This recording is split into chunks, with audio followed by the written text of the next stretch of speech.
ఇక్కడ చూసుకుంటే ఇది వచ్చి కేవ్ నెంబర్ 4. ఇక్కడ చూసుకున్న బయట వచ్చి ఇద్దరు ద్వార పాలకులు, లోపల వచ్చి ఆ గౌతమ బుద్ధుడు అమిగోస్. చూస్తున్నారు కదా, కొంచెం కాలు అయితే డ్యామేజ్ అయిపోయింది, పగలగొట్టేశారు అమిగోస్. అలానే గౌతమ బుద్ధుని చుట్టూ చాలామంది బోధిసత్వాస్ అయితే ఉన్నారు. బోధిసత్వాసో లేకుంటే ఆయనకి సేవ చేస్తున్నట్టు సేవకులు అయితే కనిపిస్తున్నారు.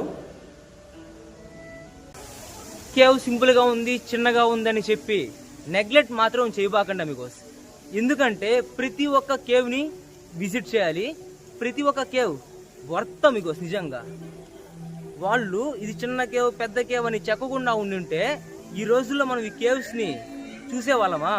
అందుకని ఇంత దూరం వచ్చాం కాబట్టి ప్రతి ఒక్క కేవ్ని విజిట్ చేయాలి, ప్రతి ఒక్క విగ్రహాన్ని చూడాలి అమిగోస్. ఈ కేవ్స్లో మనం చూసుకుంటే ఈ బుద్ధిస్ట్ కేవ్స్లో మనకు వచ్చి గౌతమ బుద్ధ స్టాచ్యూస్ కనిపిస్తాయి, అలానే బోధిసత్వాస్ స్టాచ్యూస్ కనిపిస్తాయి. ఐ మీన్ అవలోకితీశ్వర, తార, అలానే ఎక్సెట్రా ఎక్సెట్రా బోధిసత్వాస్ స్టాచ్యూస్ అయితే కనిపిస్తాయి.